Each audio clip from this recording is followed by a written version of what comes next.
You're listening to the Deep Gripping Reality Podcast. Ladies and gentlemen, welcome back to the Deep Gripping Reality Podcast. Today I am joined with a brilliant SEO Sherpa. His name is David Finberg, and he has been featured on CNN. He's been featured on Fox News, ABC News. This guy has been building websites since he was roughly, 9 years old, I believe. Is that right? Yeah, that's correct. Yeah, so I'm so happy to have you. That's so great. Yeah, so thank you so much for coming on. I can't wait to pick your brain. So now, wait a minute. If you've been making websites since you were 9 years old, does that mean that you have a little bit of HTML coding experience with MySpace, the classic, amazing MySpace? Yes, MySpace. You had the different animations and things you could do. Did a lot of GeoCities and AngelFire, which was kind of like the free website builders back in the day. So a lot of old school HTML. Obviously things have changed quite a bit. That was really where I got my start. I was just making websites for my grandfather and friends and family, and sell them for $20 as a 9-10-year-old. That was like hitting the lottery, right? So I said, wow, how do I do more of this?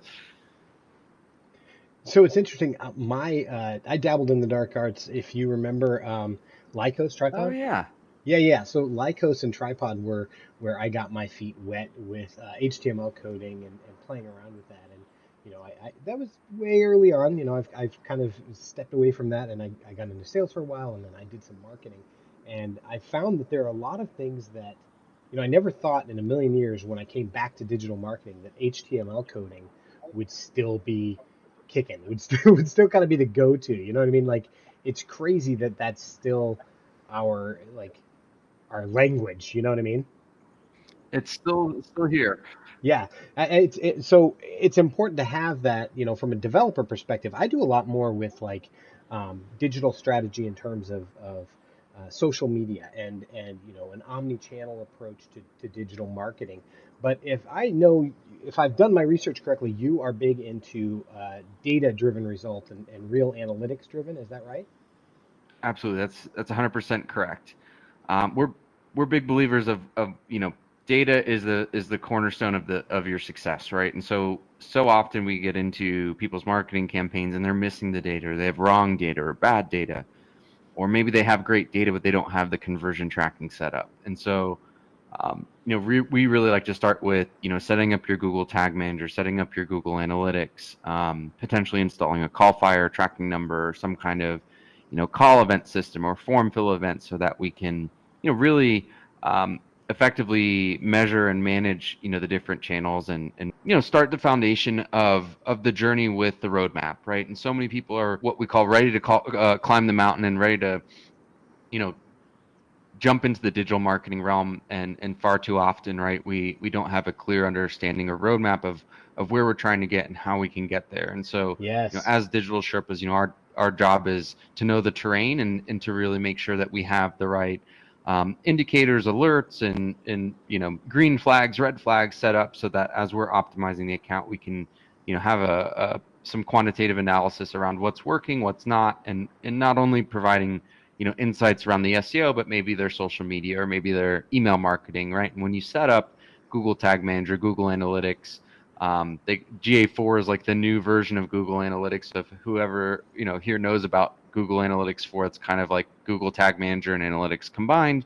But long story short, these are tools that are designed to help us track certain events on the website, and then the more classic marketing, levers, like which pages are most popular and what's our bounce rate and where are people kind of navigating on the site. And so data really is the cornerstone, and you hit on it a little bit, right, and touched on it a little bit in terms of the strategy and really painting that roadmap from kind of before you set boots on the ground, right, let's take a look and observe and see what opportunities exist in the market, where are competitors really strong, where are they not so strong, what's the low-hanging fruit, what are our landing pages, blogs, and content topics that we're going to need, right? Like your content becomes your topics, which become your keywords. So really mapping that out and doing so in a way that is focused on the most needle moving aspects of the business or of the the market itself, in terms of what people are searching for and what kind of information they're looking to obtain, right, really saves a lot of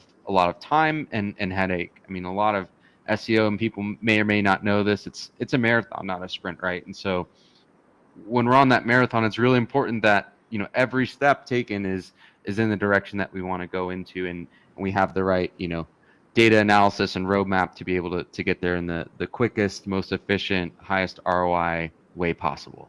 So obviously the research and the keyword research and that sort of thing is very, very important. It's very critical that you have a content plan. I totally get that. I totally agree with that. And you know, there's a lot of tools out there that you can use, and I'm sure we'll touch on that a little bit later, to do marketing research, figure out what your competitors are working on, that sort of thing. But you know, with Google being the ultimate master of everything that it is, uh, I found that sometimes people can over optimize, and maybe we'll touch on that a little bit. But I also, and I'm sure you've come across this as well, I also have found that people tend to be so focused on building content specifically for keywords that it's almost like a huge waste of time because they're not really building any value whatsoever. I would start with this concept of, you know, SEO is and marketing in general is kind of like baking a cake, right? And in the early 2010s and 2000s, it was really about keywords and title tags, and right, like making sure that those were basically like 50% of the cake. Whereas today, the SEO is more like the icing on the cake, right? And so the substance of the cake is more of your traditional marketing, content marketing, right? Like having different experiences, whether that's a content, written content, or an infographic, or a video. And so, one, there's different ways that people digest information, and Google is rewarding sites that have a diverse approach to that, right? So, I don't know if you've heard this, but like sites that have videos tend to rank, you know, 5 or 10% higher than sites without videos, right? When you have like infographics or PDF downloads or guides and things that people can walk away with, right? Those can send some user engagement signals to Google, that people are dwelling on your page, and they're, you know, finding things they like and clicking those links. That's one of the more important factors, is like if a link's presented, how many users are clicking it, right? And so, um, right, it's important to have the right resources, the right context, and the right order and format. And so whether it's a link or a video or an infographic or a downloadable guide, right, like we want to make sure that we're providing the best experience for the user. And so, kind of back to this cake analogy, right, like your content marketing is your traditional marketing. It's kind of like the Mad Men marketing, right, of the 60s, right, where you're really looking at more of your classic content, you know, AIDA, like attention, interest, desire, action. We can all kind of follow along with, you know, basic content marketing principles. Where people mess up is they try to create a cake out of icing, right? And they're like, well, we've got all the keywords in here. They're just trying a little bit too hard, and Google notices that, right? And so over optimize, or you know, they've done a great job with the SEO component of it. They're just missing the substance, right? So I don't know if you've ever eaten a cake with too much icing, but it's kind of like, this is a little too sweet, right? So users look at that, you know, just to kind of keep things in the spirit of this analogy, right? Users are looking at that content and making a decision about your brand. And so not only is the content important, the user experience of the site is important. We can kind of dive into that, you know, next maybe or later in the show. But the most important thing is, are we comprehensively covering the topic at hand, or are we just covering parts of it, right? And so, you know, I really encourage business owners to, one, without needing any tools or any keyword research, like what are the top 5 questions that you get asked about your products and services? And those could be niched down into the specific buckets of service that you offer, the specific packages that you offer or products you offer. So really doing a great job of just digitizing your in-person sales process will not only help you and your team kind of warm up these leads and mentally prepare them for, you know, the pitch. It's also going to probably save a little bit of time for your sales team, things like that. So digitizing that in-person sales process, and then you want to marry that with questions from Quora, questions from Answer the Public, right? Like do some research and read what other articles in your industry are looking at, right? And how do we, you know, start looking at ways that we can better understand what types of questions users are asking. We know the top 5 questions that people ask us, but there's probably, you know, 5 or 10 sub questions beyond those initial 5 that we can start to incorporate into our content. And so if we really look at the pages, how do we give the most value to the user? And that's the same approach that that, I think a lot of business owners embody in their business. Like, how do we provide the most value to the client? That's the way we grow the business. It's the same exact principle with your website, right? How do we create the best experience, provide the most value? Only 10% of businesses are going to rank on page one. So 90% aren't even going to make it to page one. That means you really need to have an exceptional, high quality experience that really touches on the questions, answers pain points, desires, frustrations that a user would experience, or that a user wants to uncover, read about. And so prior to looking at your keywords, right, I think of it as look at your topics, look at your questions, understand like where the customer is in the buying cycle, right? Far too often we're trying to hard pitch someone right out of the gate. It's kind of like, let's go on a date before we get married, right? Like let's provide some value and kind of take things a little bit slower so that we can then create that trust and create that brand equity that will then ultimately lead into a long-term relationship with the client, or a conversion, or whatever the case may be. And so it's not so much that like people are over optimizing, it's just they're spending maybe 30-40% of their time thinking about SEO. And really, to think about SEO, we really need to think about content and how we're going to build our pillars of content to satisfy the algorithm. Google's looking at what they call search or task accomplishment. So how likely is your page to solve the query of the user? And that really is going to come down to the breadth or brevity, depending on the nature of the topic. So the length of your article, the comprehensiveness of your questions and answers, and your expertise as well, right? And so far too often, again, we see situations where Peaks is more of a branding first, right? Like we have an in-house content team with exceptional writers that really know the niches and markets, right? And so whether you're outsourcing your articles or you're building them in-house, you really want people that have a clear understanding of the market, the pain points, desires, frustrations. Like it's got to be quality, right? And I would kind of do the smell test. Like if your industry and you read your articles, what's missing, or are there any inconsistencies, or is it just really generic and it's meant to be more topical? I would consider staying away from the more topical, like let's put a blog out every week just because Google likes it, and start looking at, let's put out high quality content at scale. It's better to put out one really solid article than like 4 or 5 mini like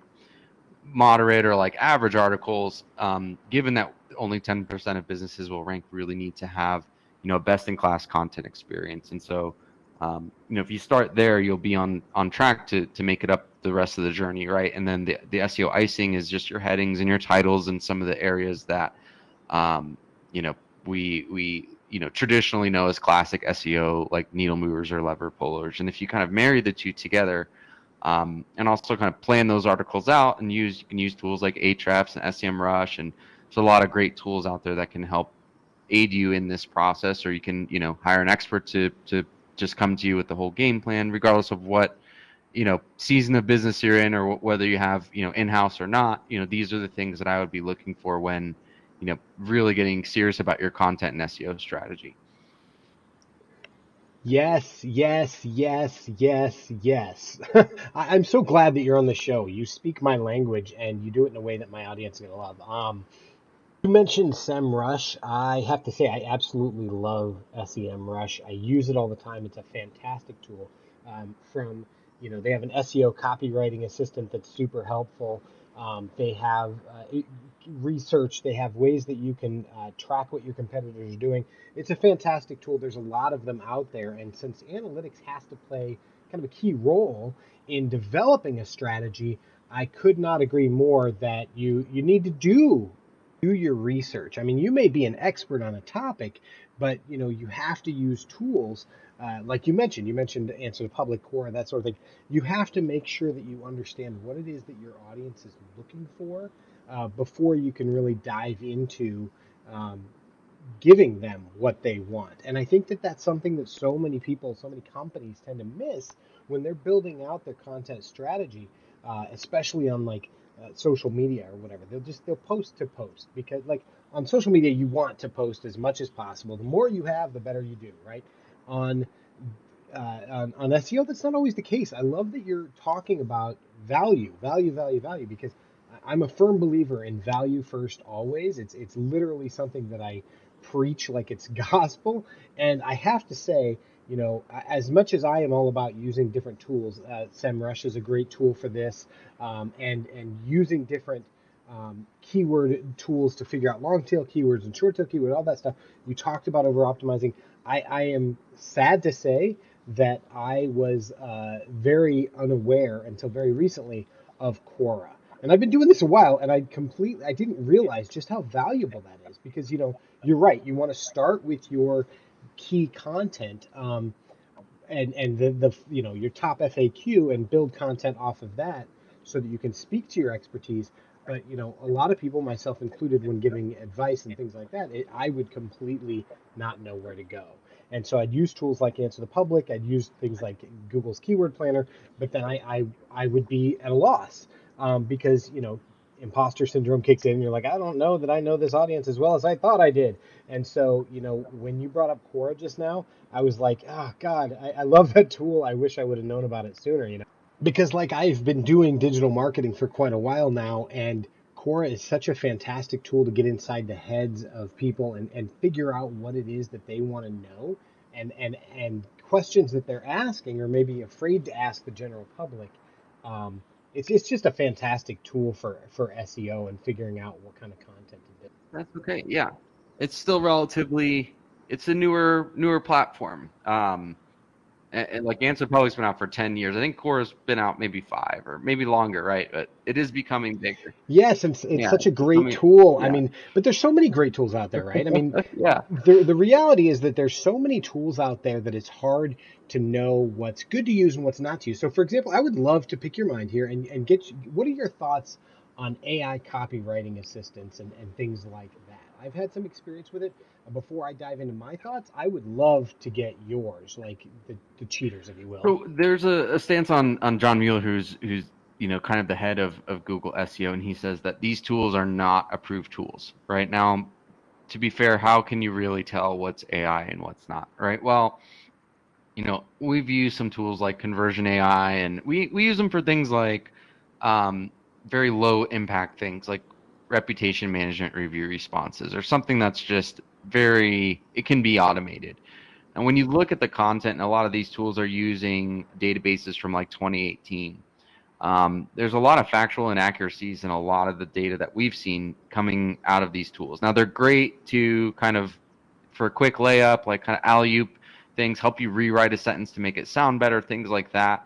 I do think that over time it'll be harder for Google to ascertain like what's AI generated and what's not.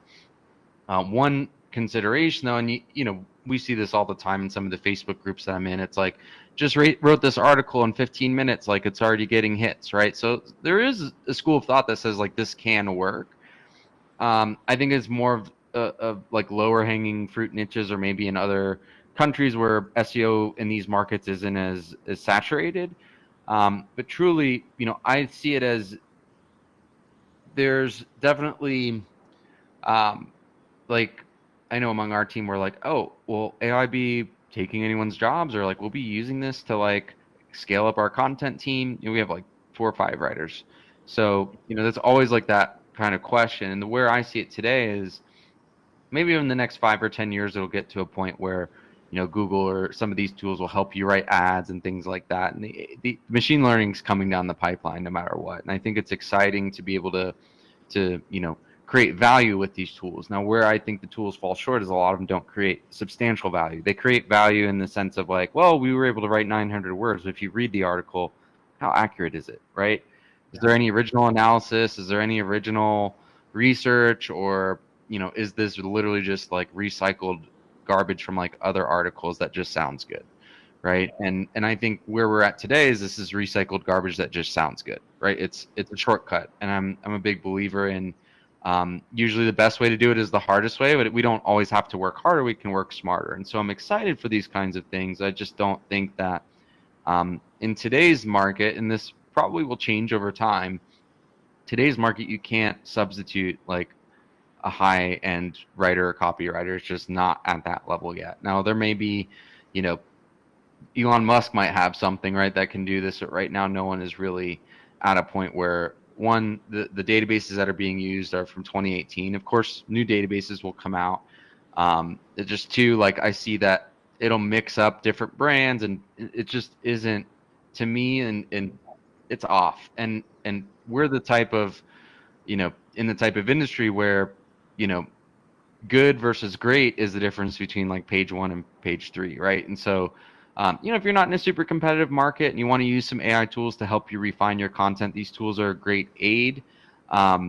I wouldn't substitute it from writing in your own words and your own tone and your own brand voice. Maybe over time these things will get more robust and smarter, but in terms of like having the tool just write you an article, I think we're several years away from something creating substantial value. um, I do think that over time, just AI, I'm like interested to see how AI is going to influence SEO, and we have some ideas there. But on the other end, you're not necessarily going to be replacing humans. I don't think. I do think that there's a possibility of that. I just truly believe deep in my heart that, like, you know, you still need someone to check it. You still need someone to quality check it. And at the end of the day, it's not even at a point where it would be quality check. It'd be like, rewrite this, right? So, as it gets better, I'm not saying that people haven't achieved great results with this, or if you spend the time, you spend a couple of hours playing around with it, you can probably get something that looks pretty good. But if you're thinking, hey, I'm just going to churn out articles in 15 minutes, like, there are ways that you can do that, and it's kind of like a humble brag for people who have figured that out. Usually the content is like good enough, but it may not be enough substance or have the right accuracies. And I know my team has just said, like, for the time that it takes us to go and you know recheck and kind of do all the research, we could just spend the extra hour or two and have the content written by someone that is actually in-house, right? But I think there's possibilities there. I just think we're not quite there yet, and um, maybe we will be in 5 years. Who knows? So that's an interesting take on it. I will say, so part of the whole premise of my show here is that I like to test digital marketing things, especially if they're free, digital marketing tools and tips, and to see what works so that my clients don't have to. And I found that I've been playing around with Copy.ai. I don't know if you're familiar, but Copy.ai has been around for a while. I've been playing with that for about a year, and I think you're right. I mean, a lot of their databases are from 2018, so maybe the content, like statistics, aren't necessarily the best. But a lot of time, if you're trying to write about a topic that you don't know a lot about, I agree with you. I don't think it's going to replace the copywriters, but I found that these type of tools can be a really great way to aid in the process of writing out and building content. So listicles, for example, or if you want to create a blog about how to change the oil on your lawnmower, for example, that's one thing that I found that Copy.ai is really good at. And what's really cool is, there's SEMrush. We'll talk about that for just a second here. SEMrush has a copywriting assistant where you put in the keywords you were trying to hit, and it'll give you related keywords that you can put in to increase the value. And amazingly enough, when you put something from Copy.ai into this, it tracks it as 100% original. So it's not just stealing ideas from the internet, it's actually building out original content with knowledge from the internet. So it's like open source knowledge, essentially. But what the real pain is that it doesn't cite its sources. So, if you have a statistic in there, which is super important to come across with authority, there's no backlink for you. So you have to do the research anyway to build out the backlinks. You have to, obviously pictorial content and visual content is just as important, as you hinted to before. So you have to come up with your own text, image content that you need. You have to come up with your own video content to go with it. And again, the cross links are a big part of it. And, if you are, I know that anchor text is important in SEO. And so, if you're trying to come up with a good picture description to go with it, it's not going to help you with that. So I've found that it's a really good tool to help you in the process, but I agree it's not going to replace copywriters, nor should it. Now, down the road, will it? Maybe. But I've seen blogs that you write out and they are virtually indistinguishable from human if they're used as a starting point and you go back and add in the important things like the H1, H2, H3. One of my favorite things they have is a thing called the freestyle editor. And they have like a blog from scratch essentially, and you tell it the title you want to go for, and you tell it the main points you want to hit, and the main content you want to hit, and then what it'll do is it'll generate an actual outline for you, and the key points that it outlines you can go in and edit in the process, but it will basically make those your H2s, right? And then since each H2 is like a new chapter, and then you hit next and it'll bring you the next section of content, so you can edit in the process. Then you export that to a Word doc or whatever, continue to edit, add in links, all that stuff. And I found that really does cut down time, but at the same time, Definitely some benefits. yeah, I agree. I think there's a place for it, and I wholeheartedly sync with you on the fact that it can really help you build at scale. And as long as we're not trying to replace the human in the process, and maybe eventually we will, right? But the idea is that it's more of an aid, and I think that's a really powerful tool that a small business could leverage. Yes. And like so many tools out there, it's only as good as what you make it. It's only as good as what you do with it, right? So I do enjoy Copy.ai. I think it's a fantastic tool. They're not sponsoring us or anything like that, but it does remove the human element to it. And I think that's kind of, peakdigitalmarketing.com, your website. I looked at that a little bit, and I've, looked at what you've done in the past.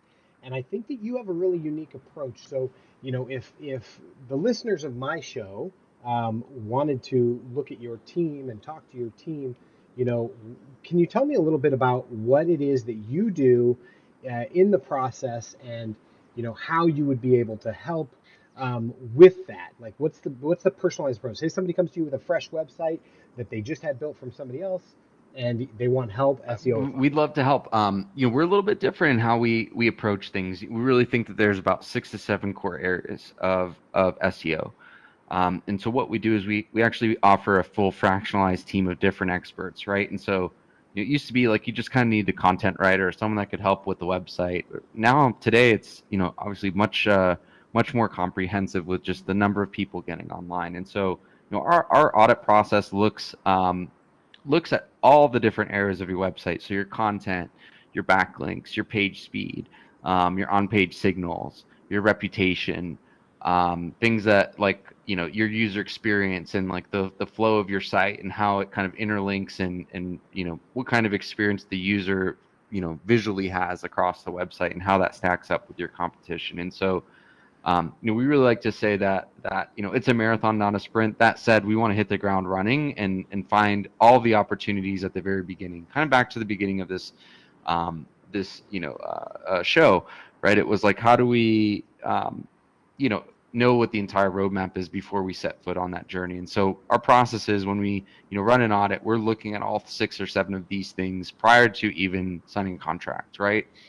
And from there, it's a bit of time invested. It really allows us to tailor our packages to the business's needs. And so, we work from local business all the way to Fortune 500, and we see that, having a clear, concise roadmap is the most important step. Otherwise, you're just kind of pulling at strings and guessing, like, what's, hey, we need some content, but it's like, well, if your page speed is a 5 out of 100, like, it doesn't matter how much content you're going to syndicate, right? You're probably not going to be in a position that your website's going to rank well. And for those of you who don't know, right, like, faster sites tend to rank higher and convert better.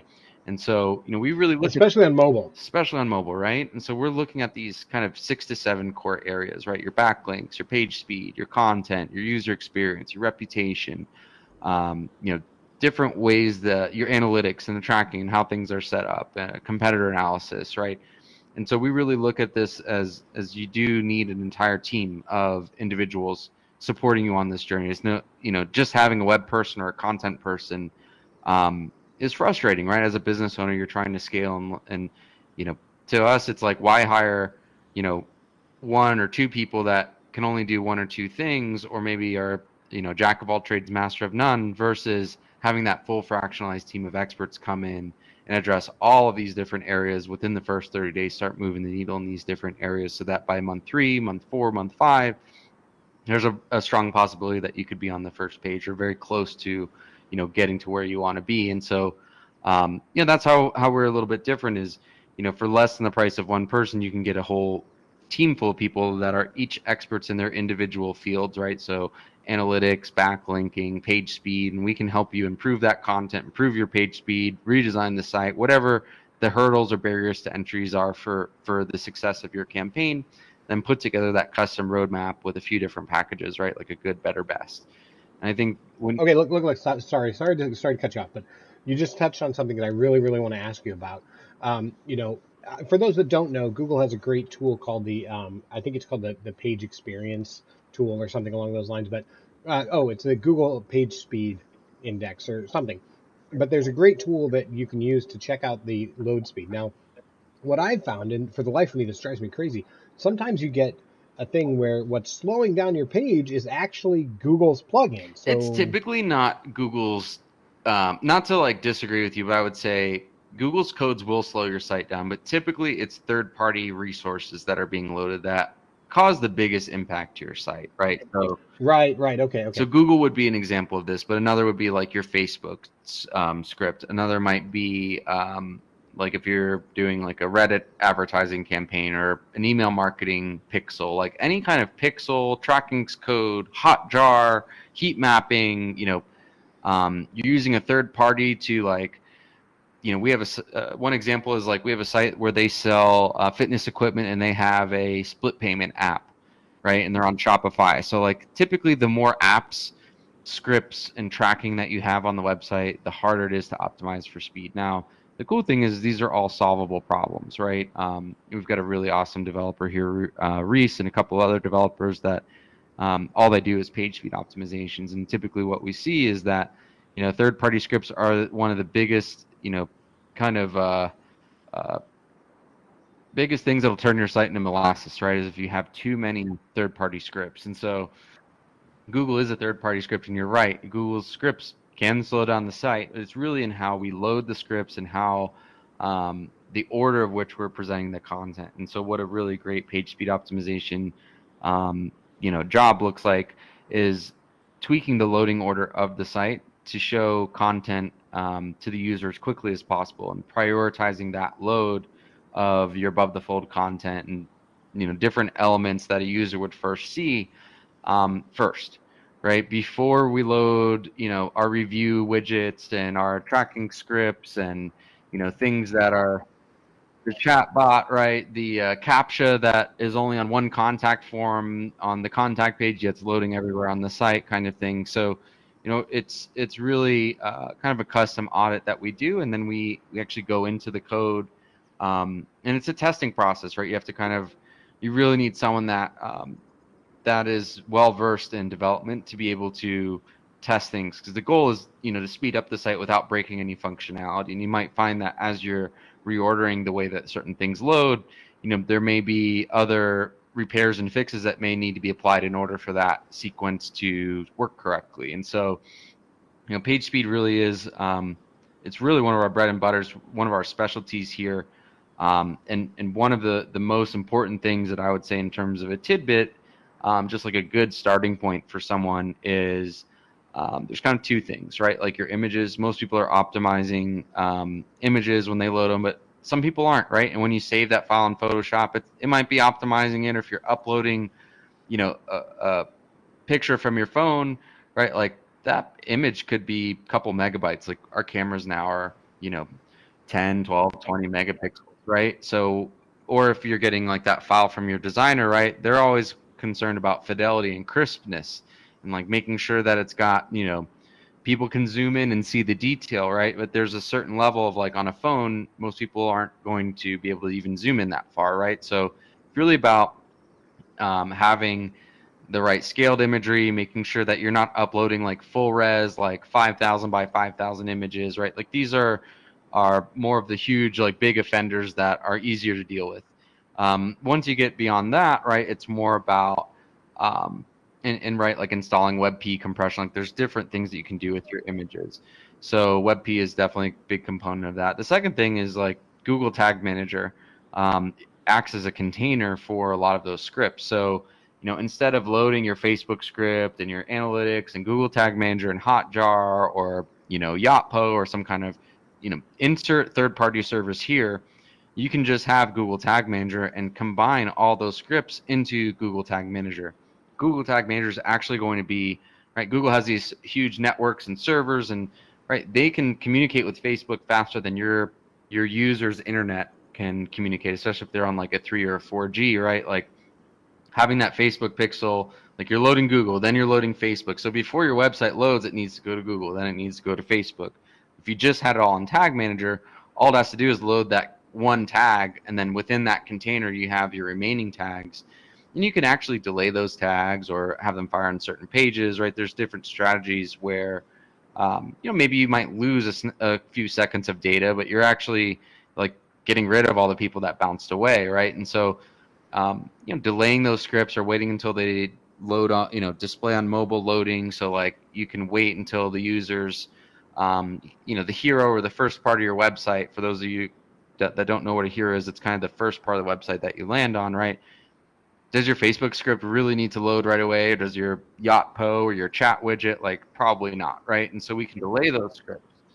It wants to. We all want it to be instant, right? But and that's kind of the thing, is that when you go from like an 8 or a 10-second website down to like a 4 or a 3 or a 2-second load time on your website, you can double, triple, quadruple your conversion rate when you're going from like 8 to 10 seconds from like 2 to 3, or even just going from like 8 to 4, you can double, right? And so not only will you see less bounces on your website, you'll see a higher conversion rate, and Google's going to give you, it's kind of like a tiebreaker in the search results, right? If like there's all these great sites with content, but one's faster than the other, Google's going to choose the site that has the better experience, which is typically faster. And sadly, we're just impatient, right? We want things today and right now, and Yesterday. well, I'm yesterday, so exactly. Okay, so you bring up some awesome points here. Let's talk about CMSs for a minute. So for those who don't know, CMS is a content management system. That's like your Wix, I worked a lot with SiteViz from a company out of the Midwest. Most companies, a lot of companies are familiar with WordPress. That's kind of the go-to for a lot of companies. And so how you use optimization and plugins on each of those can vary. And so their impact on SEO can vary. And sorry if this seems a little scattered, but one of the things that drives me nuts is when they charge $10,000 to $50,000 for a really cheesy template job. I can't stand that. It so frustrates the hell out of me. Because yeah, sure, it may look pretty, but if it's not unique, if it doesn't function the way that it's supposed to, then it's completely useless. And if you can't make it function and to optimize the way that you should, and in fact, this is one of the things that drove me nuts. So I've worked with WordPress quite a bit before, and one of the things that always drove me nuts is that you'd have a developer who would build out this website, and they'd build it out really well with specific plugins that they really liked, right? And then their SEO guy would get in there and he'd add Yoast, or he'd add something else that he really liked. And so you'd have all these plugins that did these different things.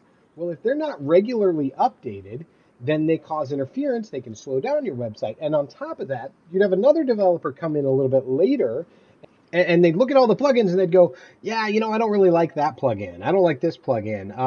And so they would, instead of uninstalling the plugins or making sure that whatever is needed is transferred over properly, which is really a good idea, they would add their plugins on top of that, which sometimes would cause interference. So you'd go to the back end, everything would be glorious on the front end, but you go to the back end and you would just see this rat's nest, essentially, of plugins. It looked like a den of snakes, if you will.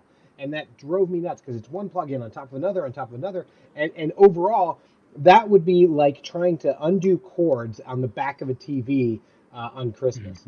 It would drive me nuts. And the SEO impact of that being that, Google's trying to read through all this unnecessary coding, JavaScripting, whatever. It's a nightmare.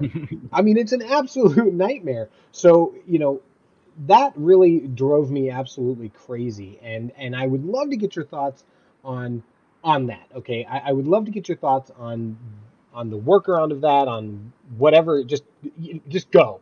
Just tell me what you think about dealing with that kind of a mess. So I mean, you said some really important things. Try to limit those plugins. And when you're shopping for a website, most web developers are not SEO experts, and vice versa. And sometimes you even get hoodwinked into that 10K website that they did just build off of a template.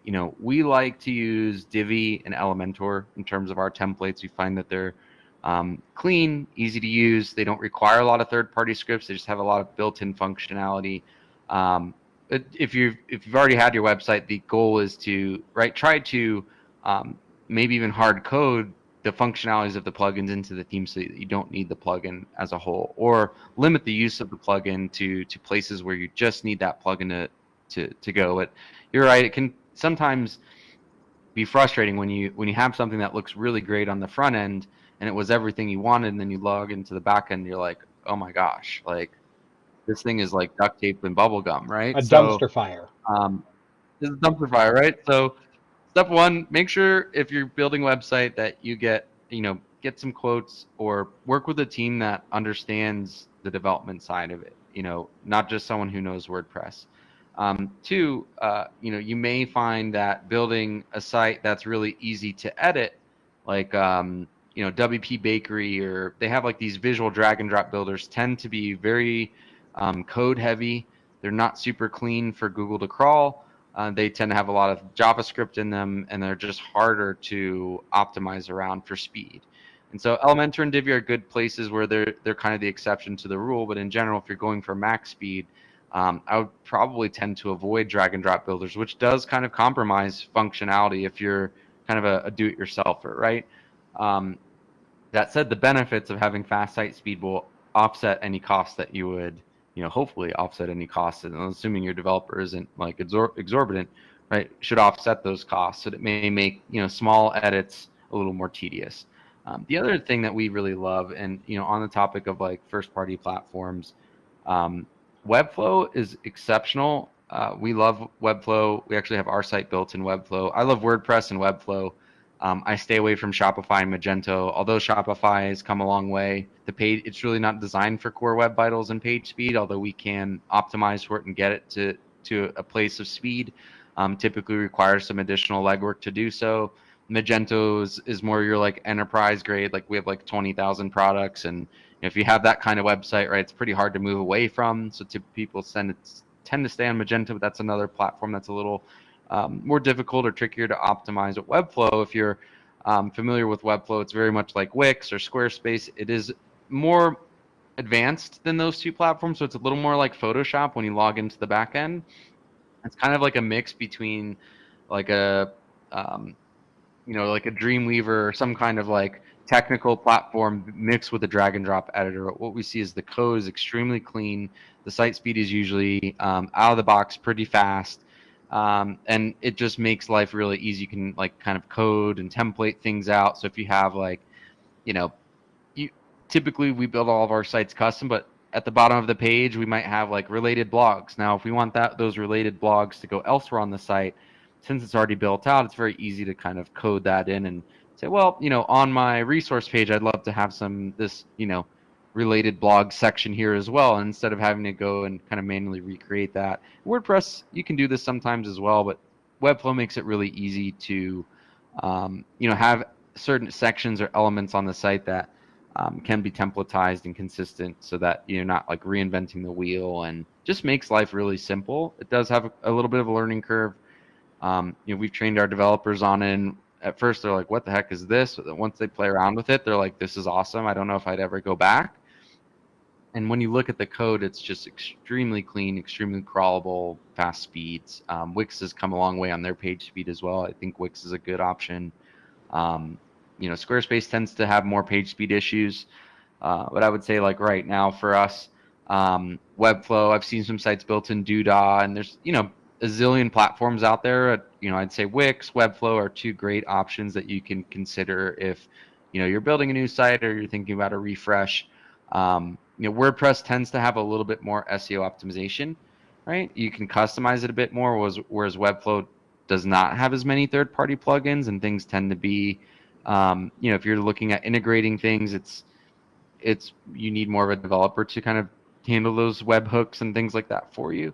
But Webflow is a really powerful platform that we recommend to our clients. Speaking of WordPress, and there is no wrong answer here, you have to tell me straight up yes or no. Do you like YOAST SEO for WordPress? I do. Good, good, because that was a lie. There actually was a wrong answer. If you didn't like YOAST, we couldn't be friends. Here's the deal. I mean, as we've talked about, there's a lot of different plugins for a lot of different things on WordPress, and I'm a big fan of Yoast just because. But you know, I'm not one of those guys that always uses Yoast or any other one. So maybe you can talk at some point about all the different SEO tools that are available on WordPress. I don't know if we have time to Maybe do we'll that. do a part two. We might Yeah, do a I mean part that would two. make a lot of sense. That would be very, very cool. You know, I think that the tools that we use are super important when we're trying to optimize for SEO and that sort of thing, no matter what CMS we're on, really. But I do want to be respectful of your time. I do have one more question that I think you'll really like. So, which do you feel like, regardless of CMS, which is more important for overall SEO value? Time spent on page or scroll depth? I mean, both of them are super important, but which one do you think is most? This is a great question. So I like time spent on page. Typically, you can see a correlation between time spent on page and purchases if it's an e-commerce store, opt-ins if it's more of a B2B, like, business service kind of sales website. If you're a podcast, right, like, people might just scroll down to that player and hit the play button. It's like, do you want them to scroll beyond that? And so, I think there's the idea is you kind of want both, right? But the idea is you may some content is designed to be short, right? So like some people there won't be a scroll happening just if the topic is short enough. And it's pretty, it can be all over the board, right? Like some content's going to be super long form, some's going to be super short form.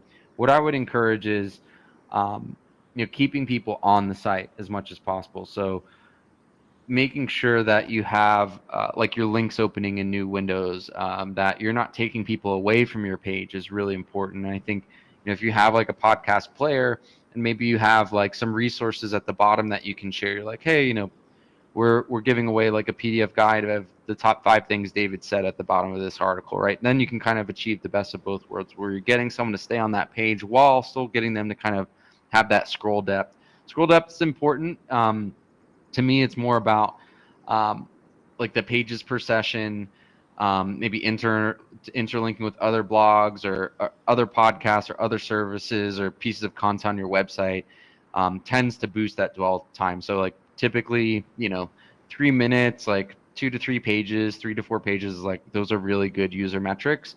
Whereas if you see like people are under a minute, maybe 1.5 pages, that's an indicator that perhaps they're not finding the piece relevant, or they're skipping through it, or maybe they don't like the format of it, right? And so, what we like to use is like Hotjar or Crazy Egg to get some heat snap shots and see like what people are doing on the page, what links are interesting to them.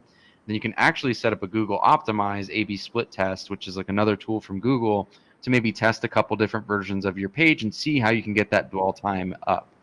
Sure, and you know, as I've said probably 1,000 times on this episode and on other episodes, value first always. I gotta admit, you know, I do a lot with social media, and you have to do A and B testing there. But I didn't know that Google actually has like an A and B testing thing. I didn't know that was It's a possible. rare one. Not many people know about that. That's a really good tool.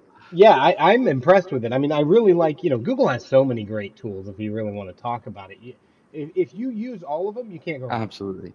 I mean, it's you just have to know what they are. You can't go wrong. Yeah, as long as you know what they are, that's the problem. But I'm sure we can do a full episode on that. Listen, I don't want to take too much of your time. So what message do you have for my listeners? Stephen, I wish I could talk for another hour. Perhaps we will continue the value adds here, but really, if you're looking to take your SEO to the next level and you want a free audit, you can check us out at peaksdigitalmarketing.com.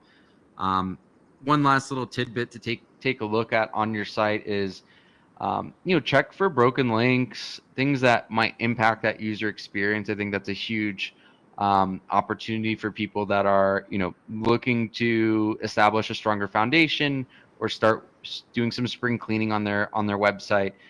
Just one of those main factors, right? It's one that can not only impact your SEO, it can impact your conversion rate, right? Like if you ever clicked a link and it takes you to a 404, it's like, oh, is this site legit? Or and audit through that content. Go through your Google Analytics and take a look at like, what are my top performing pieces of content? Where are people gravitating on my site to kind of map out that next roadmap of the journey. But feel free, if you would like an audit from me and my team, check us out, Peaks Digital Marketing. You can find me on LinkedIn, Instagram, Facebook, David A. Finberg. Stephen, just an awesome podcast. You have some Thanks, man. questions that I frankly don't get asked a lot, and I was really impressed with the knowledge that you had, and the amount of detail that we could go into here, and just a really fun time.